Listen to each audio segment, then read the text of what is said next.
प्रभाग क्रमांक 4 मधील मनपा शाळांचा विकास करण्यासाठी नगरसेविका वंदना गायकवाड, ऐश्वर्या साखरे, नगरसेवक अनंत जाधव, विनायक विटकर तसेच भाजप नेते अजित गायकवाड यांनी पुढाकार घेत आपल्या विकास निधीतून मनपा शाळा क्रमांक 21, 16 आणि 2 च्या विकासासाठी निधी उपलब्ध करून दिला आहे। या निधीतून कस्तुरबा मार्केट परिसरातील मनपा शाळेच्या प्रांगणात बोरवेल खोदकामाच्या कामाचा शुभारंभ करण्यात आला। याबाबतची माहिती नगरसेवक अनंत जाधव यांनी दिली। आज प्रभाग क्रमांक 4 येथील महानगरपालिकेची शाळा नंबर 21, 16, 2 अशा 3 शाळा या एकत्रित या ठिकाणी भरतात। या शाळेची दुरावस्था झाल्यानंतर शाळेच्या मुख्याध्यापकांनी ज्यावेळेस आम्हाला सारी नगरसेवक शाळेची गैरसोयीबद्दल सूचना मांडली, त्यावेळेस आम्ही महानगरपालिकेचे प्राथमिकचे शिक्षण मंडळाचे मल्हार माने सर यांना या ठिकाणी बोलावून घेतलं आणि या ठिकाणी शाळेसाठी जे काय करणं गरजेचं आहे त्या सगळ्या उणिवांची जाणीव करून दिली आणि तातडीने या ठिकाणी बोर घेणं गरजेचं होतं।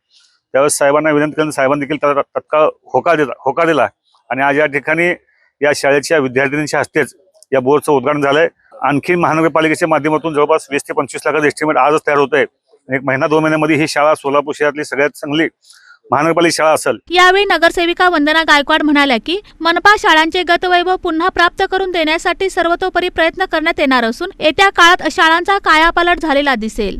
महानगरपालिकेची 21 नंबर शाळा, 16 नंबर शाळा आणि 2 नंबर शाळा अशा 3 शाळा आहेत आणि त्या शाळेची दुरावस्था बघून म्हणजे बघणाऱ्याला सुद्धा वाईट वाटेल की एकेकाळी जी अनेक विद्यार्थी या शाळेने घडवलेत, पण त्या शाळेची जी दुरावस्था झाली आहे ती आता पाहण्यालायक नाहीये।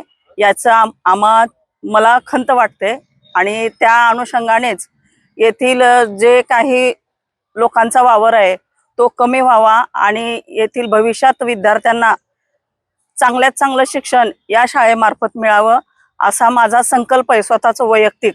लोकप्रतिनिधींनी एकत्र येऊन घेतलेल्या या उपक्रमामुळे विद्यार्थ्यांना मूलभूत सुविधा उपलब्ध होण्यास मदत होणार आहे।